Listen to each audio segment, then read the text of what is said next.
Right, welcome to the UFO show. We're very lucky to have Reg back with us. He's been charging around the countryside this week. Last night he was up in Macclesfield, I think. It's been a pretty good week for you, Reg. You're number 1 in the charts. Yes. It was Mansfield, by the way. Oh, Mansfield. Yeah, near Nottingham. We were playing with the animals too. Well, they were playing with us. It was a very good gig. Bit of excitement there, you know. But yeah, I've been so busy with this, I haven't been able to keep up with the UFO show. But let's hope it'll change in the next couple of weeks or so. I know that next week's very busy as well.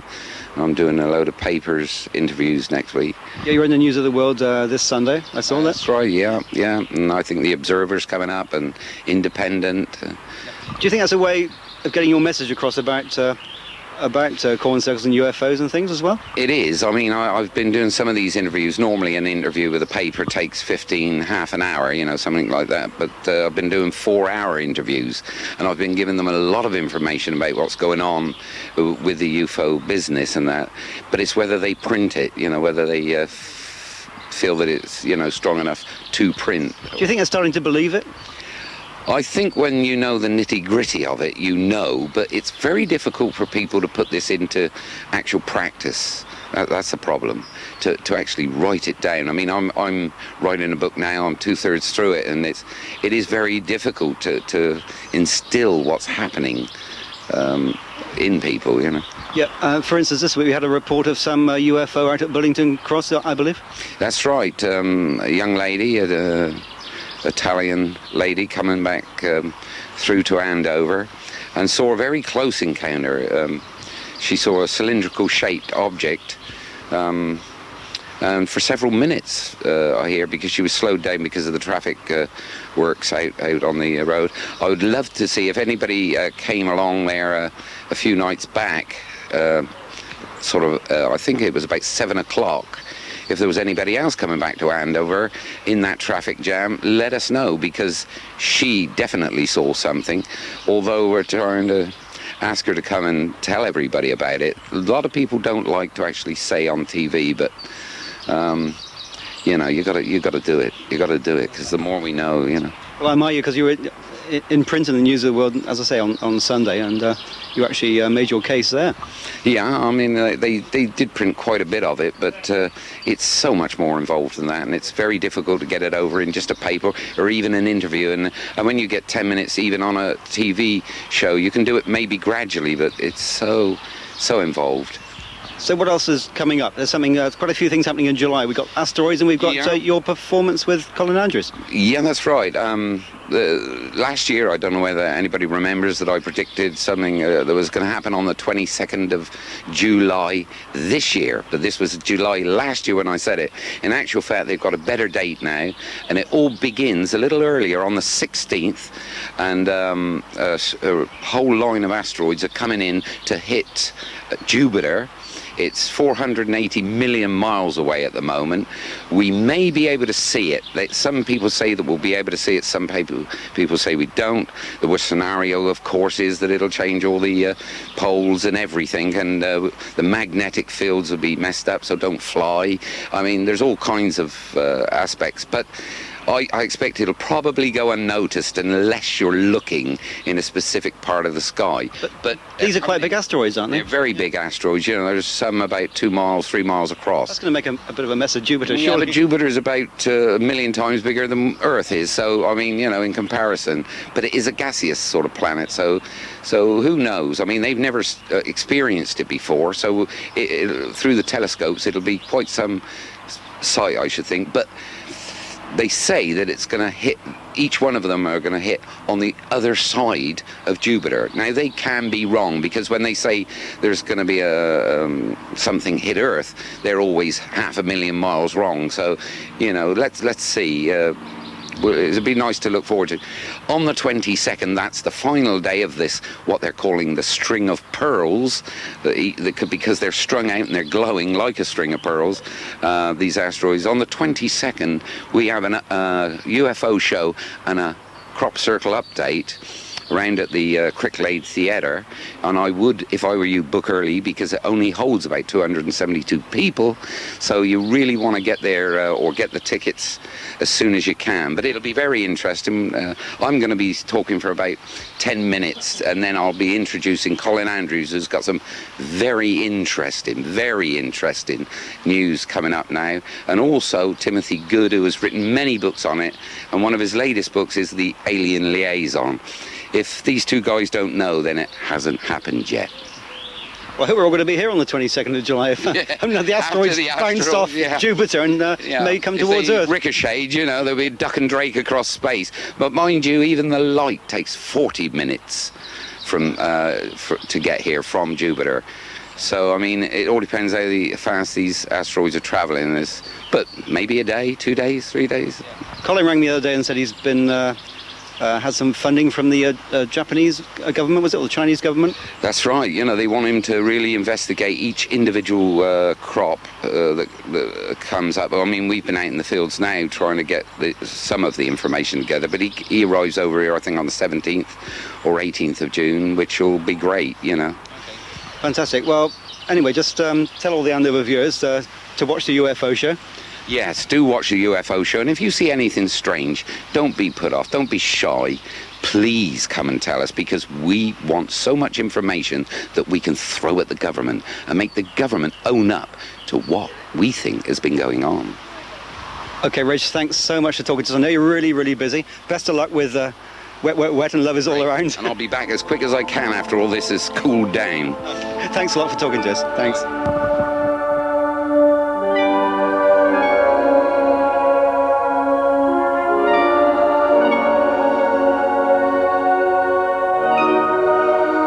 Hello folks, we're at Romsey at the moment, at Romsey Rapids, and it's a beautiful day. So basically what we're doing down here is to see what happens, because we've passed here many times and never been in, so we're going to have a look. We get some people from Andover here and people from Southampton, because it's a good catchment area. But first of all, what I'd like to do is introduce you to someone who's going to be doing quite a bit of presenting on our programme. Annabel, so I'll give the mic to Annabel and she can talk to Bob. Hello, I'm Annabel and I'm here with Bob outside the Rapids at the moment, and I'm just going to ask him a little bit about the Rapids and how long it's been going. How long has the Rapids been open actually now? We opened in March 1990, so we're into our 4th year now. 4 years? We've had about 300,000 people through each year. Brilliant. And has there been many changes over the last 4 years? No, it's been fairly static since we've been open. We're obviously looking now to look for new features as people get bored with things that have been here a long time. But at present, there's no plans to build anything else. Obviously, when we go in a minute, we're going to see a bit more of what's actually inside. But can you give us a little brief information about what's going on inside? Well, inside you'll see that the main feature of the Rapids, which is the Rapids itself, which is a fast-flowing channel of water that swirls round and into the main pool. We've also got a 70-metre flume ride, and then we'll pass through there into the fitness suite, and there's a health suite as well with sauna, steam rooms and jacuzzis. I see. So the Rapids actually refers to the water current going around the island inside, not actually the flumes as people seem to think. Yeah, that's true. It was named after the feature, which is the Rapids itself. So, and what are your opening hours? Do you open every day? We're open 7 days a week. We open at 7:15 in the morning for early morning swimmers, those that are keen enough to come at that time. We then have over 50 sessions, 9 till 10, and then general swimming through till 10 o'clock at night. Lovely, brilliant. Lots of different sessions going on during the day. Right, so shall we go on inside and we'll have a little look around now? Okay. As you can see now, we've just arrived in the inside of the Romsey Rapids, and on our left and right there's the cafeteria. How often is the cafeteria open? The cafeteria opens till about 9:30 in the evenings. We call it the Ripples, and it will serve anything from a cold drink through to a snack type meal for families, or they can have a packet of crisps or an ice cream, anything they want when they come out of the water. And it also, the nice feature is that people can come in and sit without having to pay for a spectator fee while children are swimming. So all the hungry swimmers and all the fitness freaks are all given a healthy amount of food afterwards? Well, they can have a healthy food or they can have junk food. We serve the lot. I think that's very good. I think we need that these days. Right, if you could just tell us what's going on around us, basically. We'll take a look over to the right now. Right. If you look over to your right, then we've got the main pool itself, which is 25 metres, and then that goes into the rapids, which is the water that goes round the outside. And as the rapids come on, which they do twice in every hour, the water swirls round, so people get a ride around the rapids. The water in there is all at one depth. It's all fairly shallow water. There is no deep water at all, so it is reasonably safe all the time. Although obviously the rapids is an exciting feature within it. Yeah, I see you've got fairly mixed age groups around in there, all children as well, and also people can bring their children with safety aids on them, their armbands, because a lot of places that's restricted. No, our main aim is that the rapids should be fun and enjoyment for all the family. Yeah. So we try and keep restrictions to a limit, but obviously our main concern is the safety of people enjoying themselves in a safe environment. And that's right, with the flumes, if we look over to the left, you've got people up the top making sure that the equipment is safe for the children and the adults that go up there.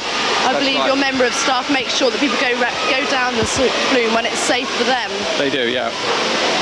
Right. All looks very hectic. There's obviously a lot of people here today. Well, school holidays do tend to be one of our busiest periods, and if we get really busy at times, we do have to hold people up because we can only allow so many in the pool at a time. But we do keep a continuous flow going throughout the day. Now we've come to the bit that a lot of people will obviously want to know about, that's the prices. Yeah. Because at the time of school holidays, that's when lots of people pay out a lot of money for looking after their children and giving them a good time. So if you could just give us a little bit of information about the prices. Well, an adult swim is £3.10. A junior is £2.25, or we do a family ticket, which is £10.20. Now that includes 2 adults and 3 children, or 1 adult and 4 children, and works out less than £2, well, just over £2 a person, so it's quite reasonable. That does sound very reasonable indeed, so it's a good trip for all the family. Yeah.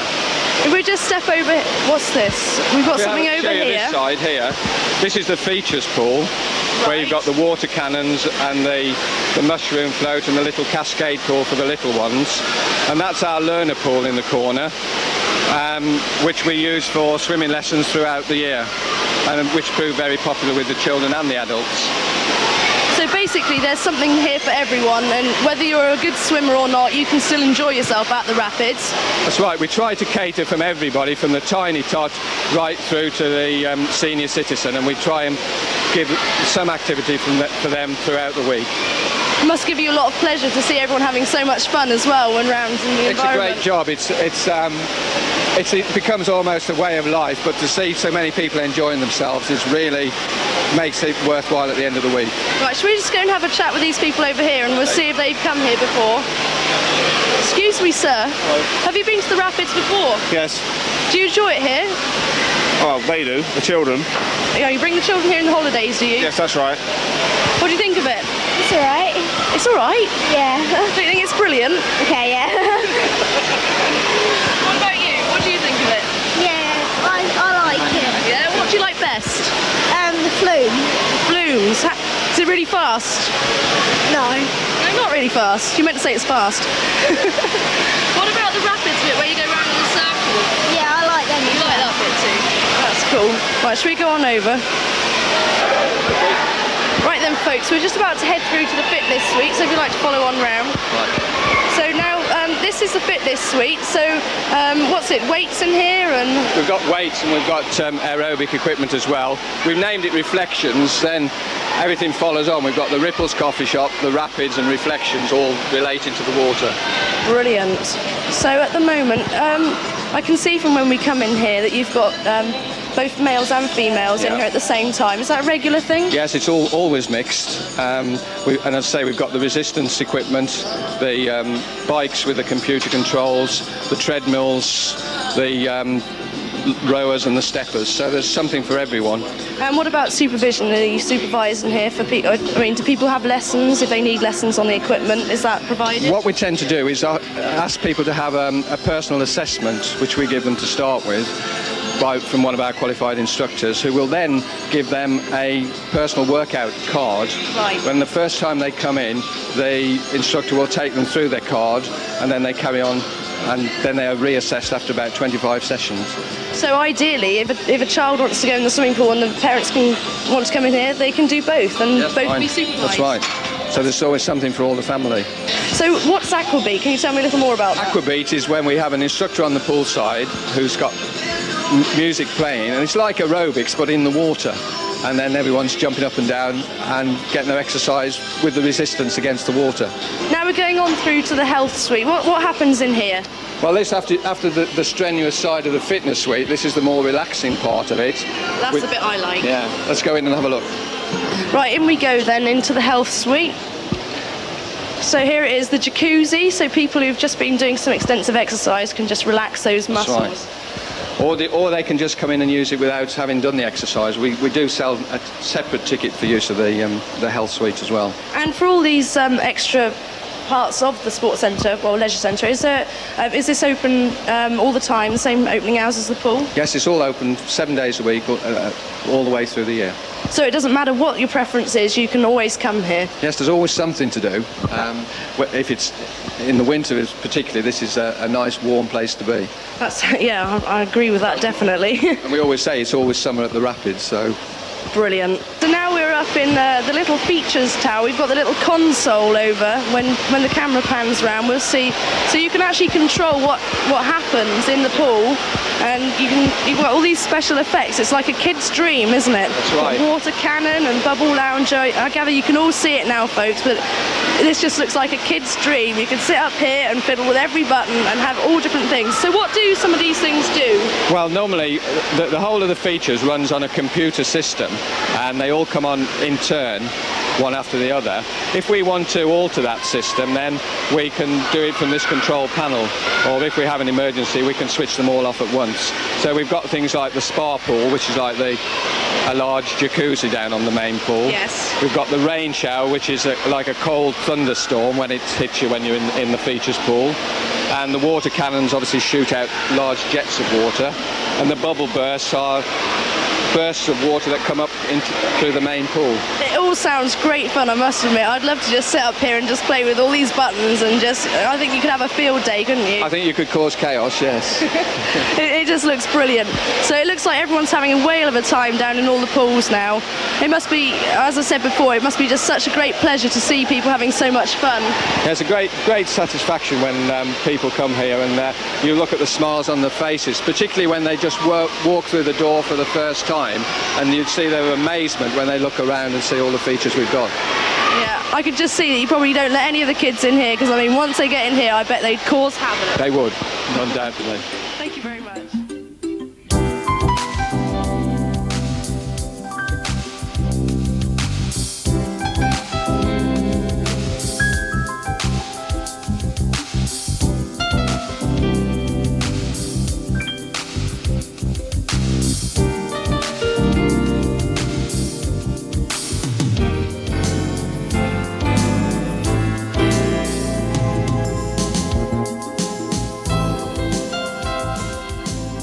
Thank you very much, Bob, for showing us around the Romsey Rapids. It's been brilliant, all the facilities you have here. I'll have to come back and try them all out again.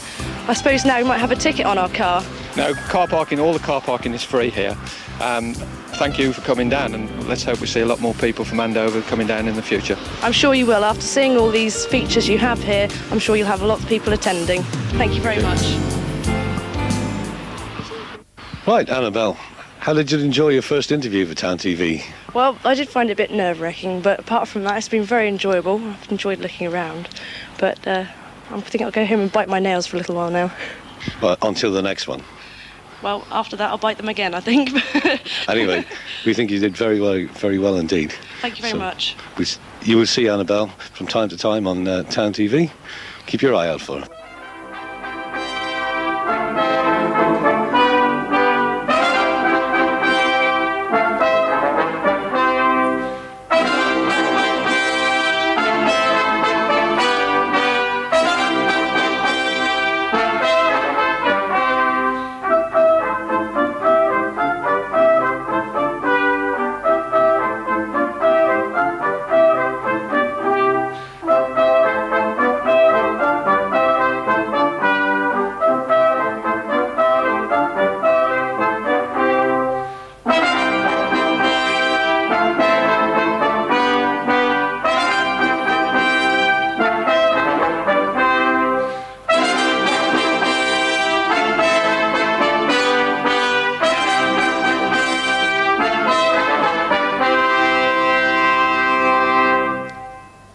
Right, we're with Tom Redmond. Tom, tell me about the Wickham Brass Quintet. Well, four of us are studying at Peter Simmons, and Andy's here at Cricklade. We've been playing together for about 6 months now. We do sort of various gigs around Hampshire, playing for, well, we've done a few for the Conservative Party, and now this one. What sort of stuff do you play? Well, it varies from Renaissance music, which we just played. What was that called, by the way? It's called the Cesato Suite. And then we also play rags by Joplin, that sort of thing, and some modern stuff by Shostakovich. And the Beatles, I see, down here, is that right? Well, it's in the pipeline. David's arranging it at the moment. Okay, so Thursday, 23rd of June, we've got Music for Summer, and there's a Wickham Brass Quintet with Daphne Gill, soprano, and Mark Ray on piano. Yeah, that's right. So it's going to be a pretty good evening. Well, it should be, yeah.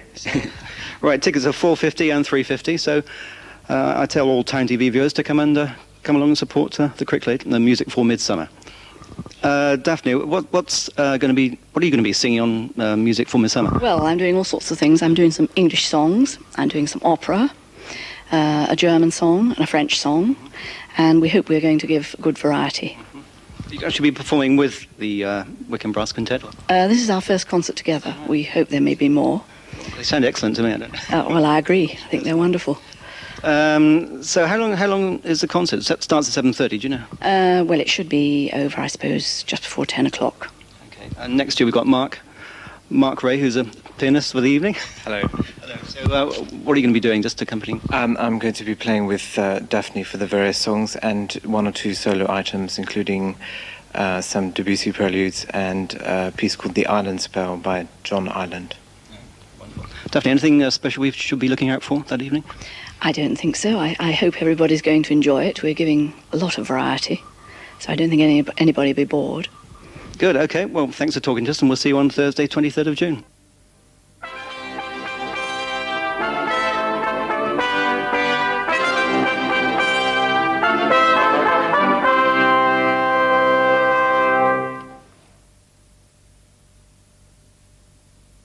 Well, good morning, viewers. We're sat in the garden of the Hatchet, just outside Andover. It's early June, and we're with Charles Cunningham.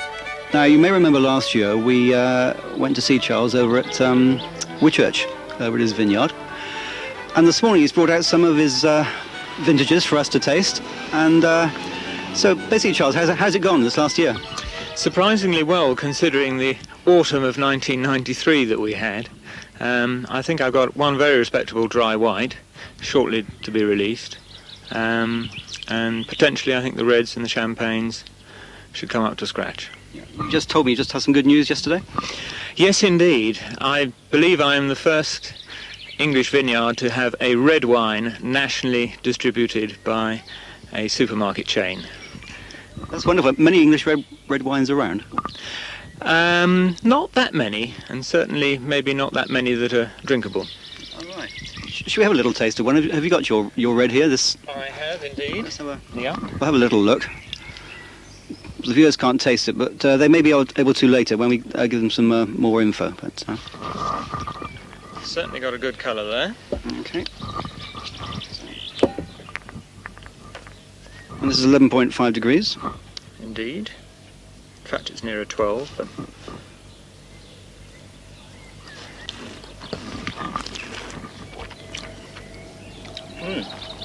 That's excellent. What grape variety is that? Two hybrid varieties, Leon Milo and Triomphe d'Alsace.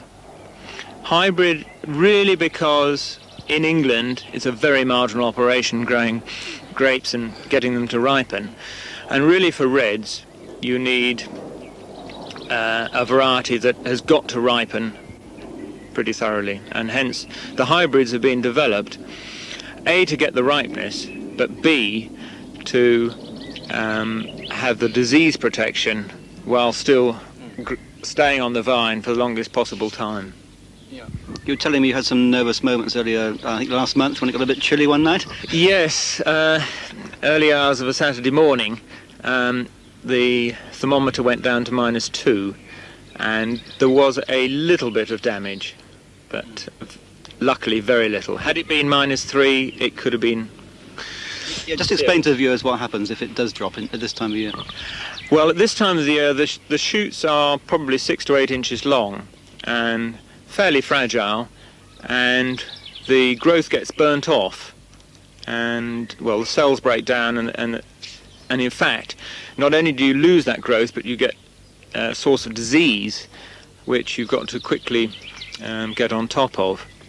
Although the vines won't die because they always burst forth with a second amount of growth, the harvest is very unlikely to ripen on that second growth. Okay. Well, you had a good opening day the other day, I hear, or launching a new. Yes, indeed. It was to launch my red, and it was very well received. And I think I can reveal that it was Savour Centre who have come up trumps and will be nationally distributing my ordinary red wine. I had tucked away 260 bottles of a special reserve. Unfortunately, I have only 41 left, but... So it's pretty hard work for you, though, really, because you haven't got a lot of people there helping you, have you? Not really. It's a bit more than one man and his dog, but it's actually one man. Obviously, it's going to grow very much now, isn't it? Yes, I've got some more vines coming on stream. So whereas I've got 2 full-time helpers, I may well have a third to look after the vines, and a fourth if I develop food and some more serious tourist facilities at the vineyard. You're doing a Tour de France wine as well, I believe? I am indeed. I am hoping to do a white and a rosé. In fact, I'm making my blending decisions with my consultant winemaker this afternoon, and it will be a limited release of approximately 1,200 bottles. Okay, well, maybe we can help you market some of that through Town TV. Anyway, thanks for talking to us. I believe we're going to have a chat with Gerry here, the landlord of the Hatchet, and we'll have another little tasting perhaps inside. Indeed. Okay. Thank you. Thanks.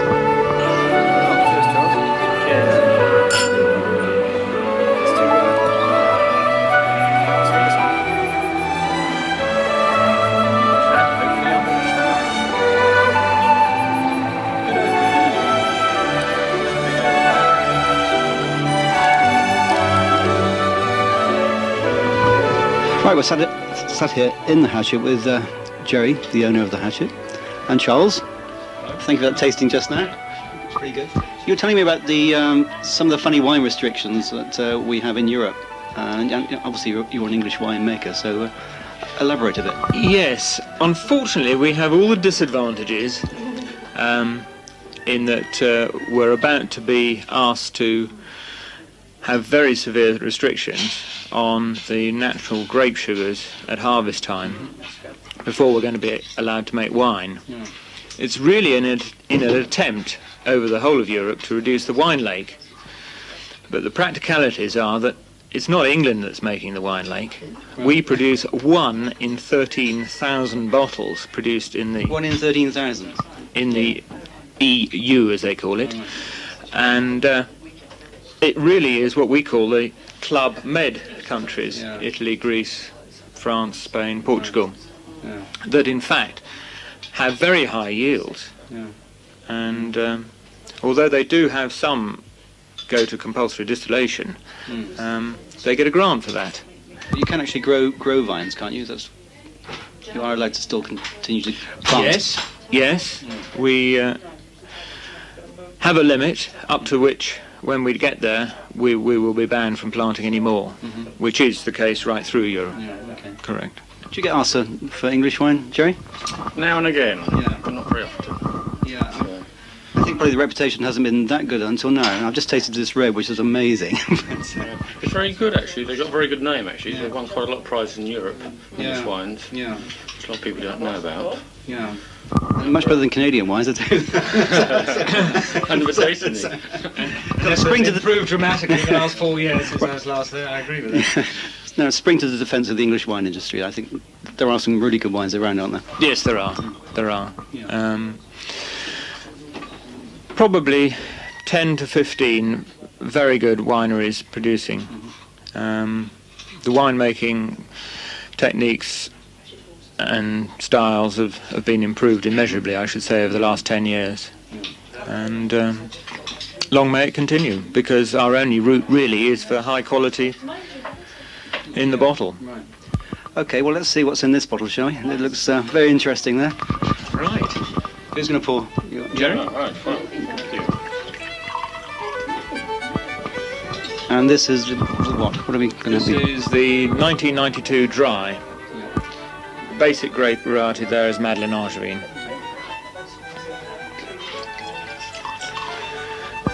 Right. Taste away. I think it's got some escargots coming in a minute anyway, so this should be quite interesting to put English wine with French food, I guess. French food.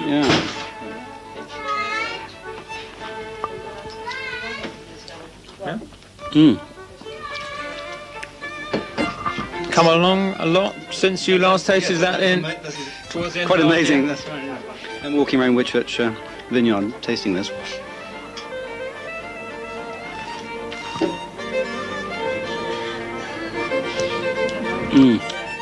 This is really very, very good. And what's the price of this? This is £4.95. It's amazing value for money, really, isn't it? That's not a plug, but that's amazing value for £4.95. Well, there are a lot of wines in the £3 to £4 bracket, and so far it seems to be competing along with them all. Yeah. So what we're going to do, viewers, is probably going to have some order forms in the Town TV studio in the Chancery Centre, and you'll be able to order your Wardings wines by the case. By the case. By the case, yeah. And I offer a 5% discount, 12 bottles, and so $4.95 becomes $4.70. And that's very good value. And how about this Tour de France one you were telling us about just now? That'll be available when? Monday the 27th of June. I'm hoping for a white and a rosé, which will be, I think it's going to be $3.89. Okay. And again, a 5% discount should bring it down to $3.69. Looking forward to these escargots, actually. I think... Same here, yes. They smell wonderful. Yes. If we had smell-o-vision, we could do it, Steve, but unfortunately we haven't, so we can't. But... Well, here we are. It's D-Day, Monday, 6th of June, and we're eating French snails. I suppose it's quite appropriate. And we're also drinking English wine, courtesy of Charles. So how's business, I must ask? Very busy at weekends, but steady during the week. Yeah. But I think that's the weather. Yeah. Do you benefit from the weather here? I suppose if the weather's better, you get loads of people... It's a very pretty pub and a nice garden, and it's gains summertime. But in the winter time, it's cold and wet, which has been cold and wet most of the year, actually. So it does lose a bit of trade. Yeah, I suppose it'd be quite useful if loads of businnesmen came out from Andover. Andover, yeah. We're only about 10 minutes down from the road from Portway. Yeah. It's that, actually. Yeah, that's true, Because you do quite a reasonable lunch, I think. It's not that expensive, is it? Yeah, we do a restaurant meal or bar food. Yeah? And bar food starts from about £2.50, well, £2.25 upwards. Yeah. And the restaurant starts from £6.50 upwards for main courses. Really? You're sat in the restaurant now, you've got all these customers here enjoying themselves, eating snails and all sorts of smoked salmon and things. That's pretty good for a Monday. So, you got any special events coming up? What sort of things do you do during the summer? Do you get into barbecue scene or? We do get barbecues, yes, going, but the last 2 years really have killed outside functions really in some ways because of the rain. Yeah. But this summer we've got a couple of barbecues planned. Yeah. And we've got to do in October as well. Yeah. What sort of food do you do on your menu, Gerry? The popular things are like tiger prawns wrapped in filler pastry, steak and Guinness pie. Yeah. Kind of like ploughmans, chilies, beef bourguignon. Yeah. We do quite a large range, actually. And the restaurant is a different menu. Yeah, right. So we've got English wine and which is fantastic, actually. Very well. How are the snails? How are the snails? Well. Yes. Actually, I'm really enjoying these. Don't think you're saying much over there. Keith Floyd, at your heart out. Do you think it goes with the Wardings wine? I think it does, doesn't it? It does indeed. Yeah. Yeah. So, very heavy garlic flavours, but not completely overpowering the wine. Right. How are we doing? All right. Thank you very much. Yeah. You don't actually like snails too much, do you? No, I don't actually. Do you like mussels? You're a mussel man or not? I'm not a mussel man either, so. It's very brave of you to sit here and watch us eating this. I don't mind at all. What do you eat, Gerry? English food, I think. Spam and chips. I don't know, it's bad. No. But it's, I think they just taste of garlic, actually. Yeah. A lot of people do like them. They're very popular. Oh, right. Very popular on the menu. So anyway, looking forward to a good season, good summer. Lots of people coming to the Hatchet, sitting outside. I think trade generally is picking up generally in the trade, actually. Do you think we're out of the recession? No. Somebody said that at Thompson's last week. They said, no, we're not out of the recession. No, I think it's a long way to go yet, actually. Yeah. I think people got no confidence, actually. Yeah. So. Well, I've got confidence in the snails and the wine. I think they're wonderful. Thanks to both of you for taking some time out with Town TV today. Right, we're here with Debbie and Jackie. What are you doing here at the Hatchet today? Having a spot of lunch. Yeah. I've had some snails in garlic butter. Yeah. And Debbie's had smoked salmon salad. It was very nice. Really? Excellent. What do you think about this English wine we've got here? This Wardings. This Charles over here is the... Yes, Charles here's the man who made it. He said it's sort of local wine near Winchester. It is very pleasant, actually, for a dry white. It's very pleasant indeed. Yeah. And so how with the escargot, right? Oh, excellent. Yes, yeah. So what else have we got here at the Hatchet? There's all sorts of things, I think. I know... We come here a lot. Debbie brings her family here. Yeah. And it's sort of my local pub, actually. Is it? But they've got a... Oh, give them a plug, go on. They've got a very good pets corner at the back, which is sort of guinea pigs, rabbits, chicks. Yeah. Obviously the two dogs, which are famous, Dashet and Spotty Dog. People have actually driven up here from Basingstoke to see the puppy. Dashet and Spotty? Spotty Dog. She's very well known in her own right. We've obviously got a beautiful garden here, fantastic walks, and Gerry actually has a collection of maps behind the bar. Yeah. So if you sort of come here and you want to go for a long walk or a short walk, he's sort of more than happy to send you on your way and come back and have lunch when you've finished. So it's a marvellous place to use as a base. It's only really 10 minutes out of the business centre of Andover, I guess, isn't it? Well, it takes me 7 minutes, but... 7 minutes?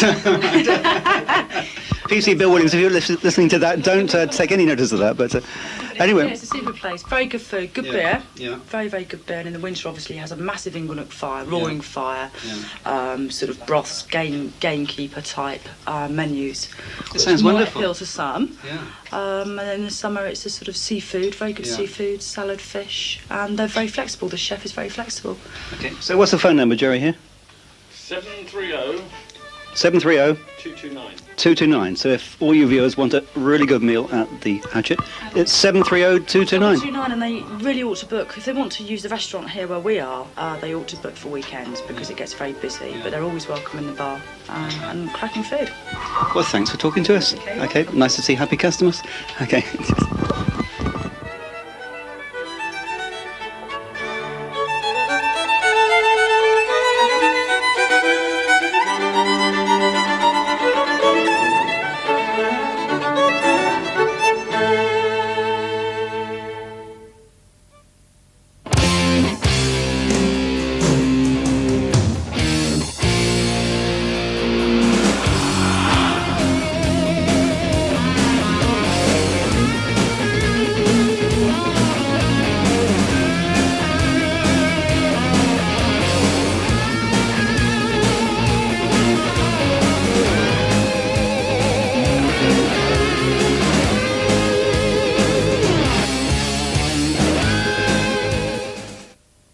Well, hi viewers, welcome to the Chantry Centre studio. We're here with Tony Johnson, who's Carnival Committee Chairman, and Phil Deekes, who's also on the committee, but he's looking after Carnival Queen Nights. Tony, organising the Andover Carnival, was that quite a headache?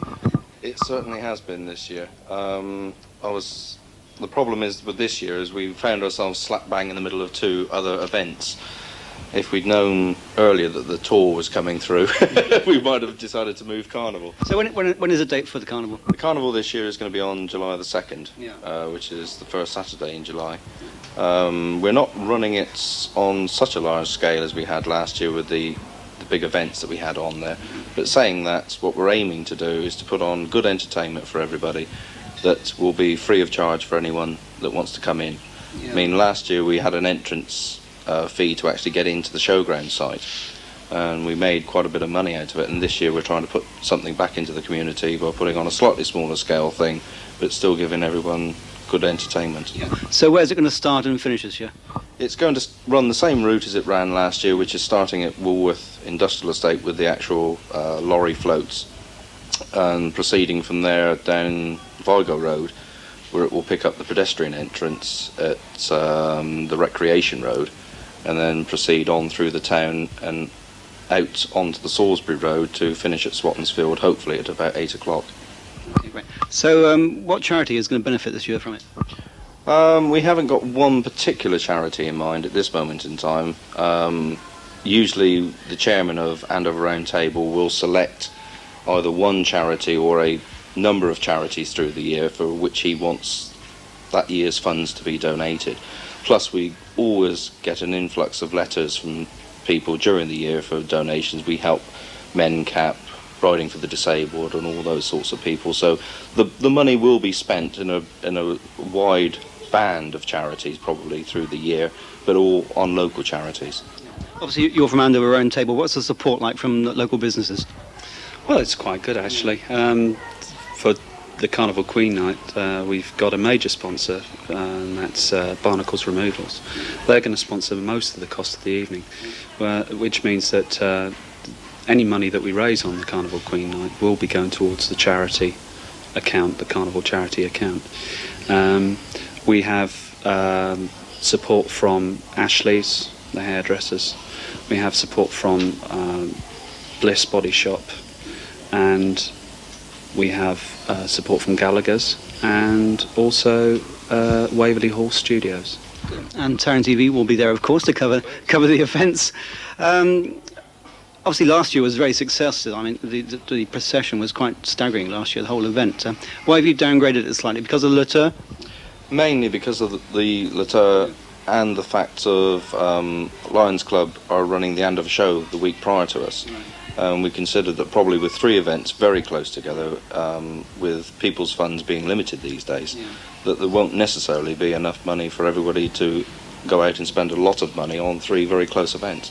So therefore that's why we tried to keep it to a reasonable cost, that it's not going to be over expensive for anyone to come along and have a good time. It'd be just as many floats, I guess, and just as spectacular. Yes, I mean this year the floats look like we're going to hopefully have record numbers. Obviously the other thing that we're running in line with this year is the Millennium celebrations for the Vikings, and we're having a Viking theme to the carnival, and we're hoping to have what is it, the Dark Age Society, isn't it? That's right, yes. Coming along to the carnival site, where they're going to put on a living history of Vikings for the children to be able to go in, talk to them, have a look at and see what happens. It must be pretty hard work putting a carnival together. It must be quite a nightmare, really. I mean, when did you start?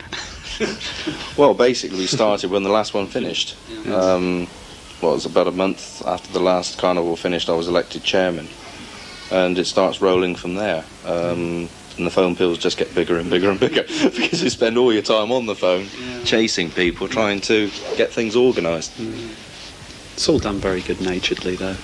We do chase people, as Tony says, but normally we get good response. But it is a lot of hard work, and when it comes down to it, it's just putting something back into the community. Okay. So if you'd like to look into that lens and tell all Town TV viewers when it is again, just to let them know the exact date and what time. So over to you guys. July the 2nd. Yep. 6 in the evening. July the 2nd, 6 in the evening, and let's hope it stays fine for you. And well done for all the hard work you've put into doing it. Well, there is just one other thing I would like to mention. This year, as I said, we're not actually having the show as big as we had last year, but we are going for a first one this year of an Andover motor show. We are in the process of organising that to be held on the same day, and also there is going to be one massive firework at the end of the display which is going to rock Andover. We've got a 7-foot by 3-foot mortar which is going to be fired off, and that is going to be big. Perhaps you better tell Reg Presley, because he might think it's a UFO. It might make a few porn circles. It may well do. Might be advisable to keep the cats and dogs in on that evening as well, by the sound of things. We'll be looking out for it. Anyway, thanks so much for coming into the Children's Centre. Everyone enjoys themselves. Town TV will be there anyway, so keep watching. Great.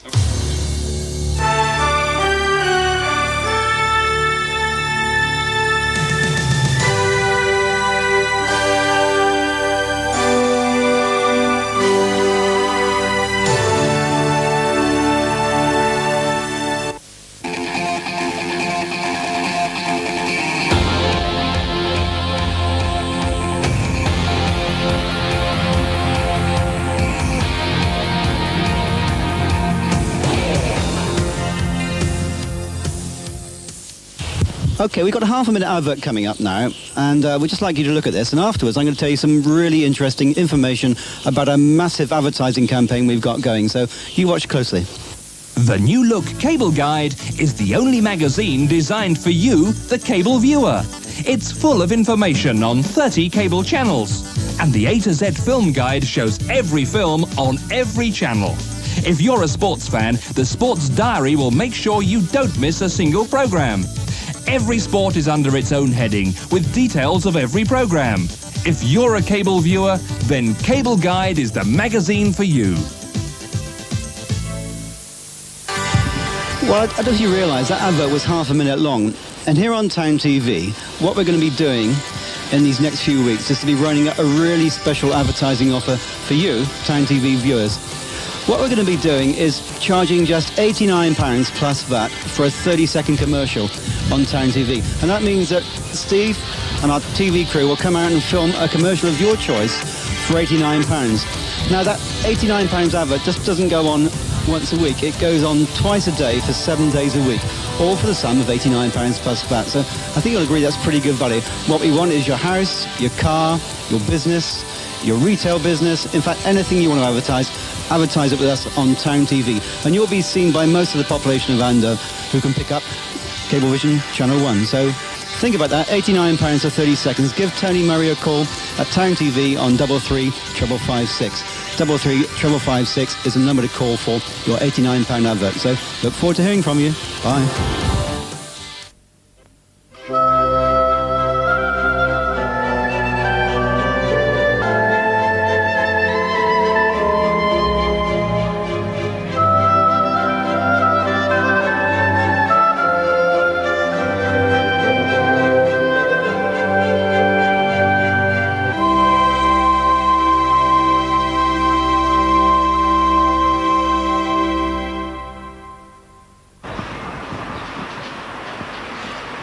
Hi, welcome to Flicks. Wednesday night, the sun's shining, cars are roaring, and hi Town TV viewers.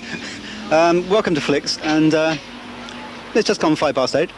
And I think we're going to have a bit of a good evening here with the Carnival Queen contestants. So we're going to go inside Flicks and have a look and see what we can find. If it's light enough, it looks pretty dark to me, but here, there's John Clayton. Now, Mr. Clayton, come here. Yes. What's happening here at Flicks tonight? Well, it's the annual Carnival Queen contest. Really? Yeah, and we're really looking forward to it. Lovely girls tonight. Yeah? I think the standard is as good as ever. How many contestants? There's 13 contestants. 13 contestants? Yeah. So, all local girls. Any favourites? I think there's bound to be favourites. They've all got their helpers and supporters in there, but we haven't chosen a favourite, but we're looking forward to the contest. There's a few more turning up. They're not in, are I think they're coming in for the karaoke contest, which is afterwards. Karaoke contest afterwards. Hi, girls. Hi, John. Oh, well, there we go. So we're going to go inside. As I say, 8:05. See some of the action going on. Okay, see you inside. Well, cheers, John. We're going to join the audience and the judges and, above all, the contestants for the Andover Carnival Queen Contest 1994. But there's a lot going on in Andover over the next few weeks, and Town TV is going to be there covering a lot of it. I guess, as I say, the Carnival Queen will be riding around Andover on July the 2nd, and all the old ex-trogs, still crazy, are going to be playing at the Danebury Hotel out in the car park. After that, we've got the Tour de France. Now, the Tour de France is coming through Andover on July the 7th, and we're going to be down at the Le Tour and Family Fun Day. That's down in the Admiral's Way open space, and that's sponsored by the HSA. Yes, and according to the Andover Festival brochure, it's going to be a mixture and a medley of fire eaters, jugglers, unicyclists. The Bash Street Kids are going to be there. Colourful mixture of live music, mime, comedy and circus. Punch and Judy are going to be there. And we've got comics and all sorts of things going on. It's going to be a really good family fun day. As I say, Town TV will be there. We're going to be covering that. It's Tony Johnson at the place.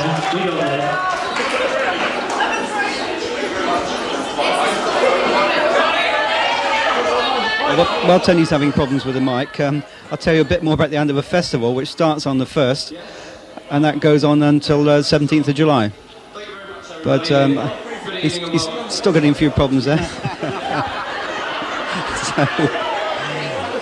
Anyway, we've got Toya Wilcox, we've got Maddie Pryor, we've got George Melly, we've got all sorts of people.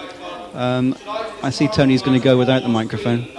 So I'll just let him introduce these contestants to you and the judges, and let him get on with it. I would like to thank all the sponsors for this evening, mainly Barnacles, the removal firm from Andover, who kindly paid for the evening.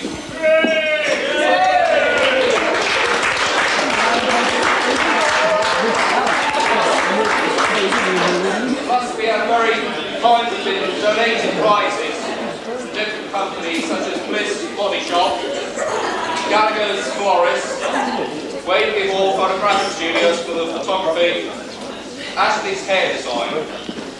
We have somebody with us tonight who's going to get these proceedings underway for us, who's a lot better at public speaking than I am. Somebody that you all well know from a good radio station we listen to very regularly. From 210 FM, Mr. Simon Marlow. Yeah, big round of applause to Simon Marlow. He's come down from Reading to present the proceedings. Simon's got the afternoon slot on 210 FM from 2 o'clock to 6 o'clock.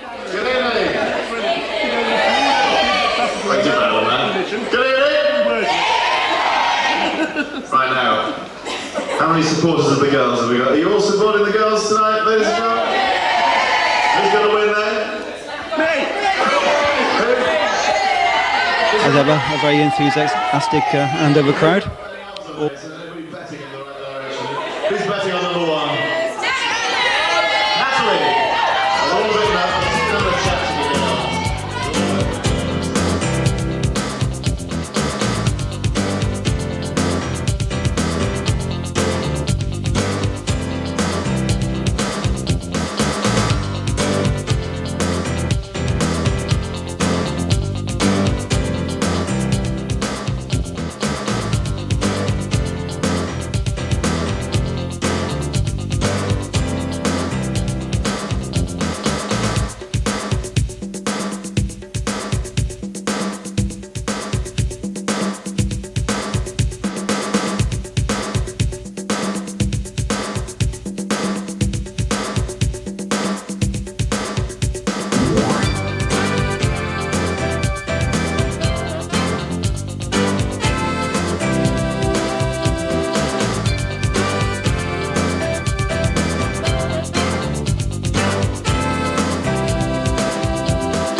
The standard of the girls were this evening? I thought it was very good. It was a very difficult choice. I'm sure it was. There were 4 or 5 who were very near to the top, and as I said, it was very difficult for us to reach a decision on who was 1, 2 and 3. The 1994 Carnival Queen for Andover will be contestant number 11, Samantha Brittain.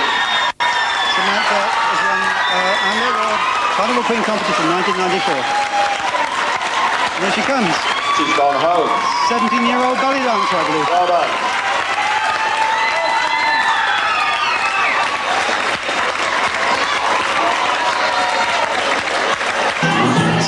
it feel? You're Andover Carnival Queen. Fantastic, I just can't believe it. Having a heart attack, I think. How do you do? Oh, God, a bit shaky. Nerve-wracking? Yeah, very. You had a good time, though? Yes, I've really enjoyed myself. So we've got the Tour de France coming up shortly. Yes, we are. You're going to be there cheering everybody? Definitely, yes. Okay, great. Well, thank you very much, girls, for talking to us. That's great. Thanks a lot. We'll see you on Carnival night. Right, we're privileged to have Simon Marlow down here from 210 FM. Simon, the contestants tonight, very high standard. Yeah, it's a good crowd. I actually thought the crowd this year, I mean, you can't really say they were better than last year, but they seemed like really more enthusiastic. I thought that they did really well. I mean, they were really nervous at the start, but as soon as they got out there... Yeah. How many years have you been down in Andover doing this? 3 years now. 3 years now? Yeah, and there were some of the familiar faces in there. I felt sorry for the girl who was second last year, didn't quite get through this year, but who knows? It's the luck of the judges, isn't it? But we've got a ballet dancer who's number one. She was good. She was good though, wasn't she? That's right. She's excellent. Yeah. I have to say she was my favourite. Yeah. We're getting wind-up signs from this guy who wants to come back with a board, but but this is Town TV. I mean, it all happens on the run. So they don't waste the time. They don't waste their time, do they? They're all being thrown out now. Celebrities, presenters, the whole lot. But anyway, I have to say though, that the judge's decision went in the way I thought it would go. Yeah, I tend to agree with you actually. And I thought that Samantha, she looked great. Yeah, she did. I think she was a French girl third, just right for the Tour de France, which is coming through Andover shortly. And don't ask me to pronounce the name again. I think it was Maria or something.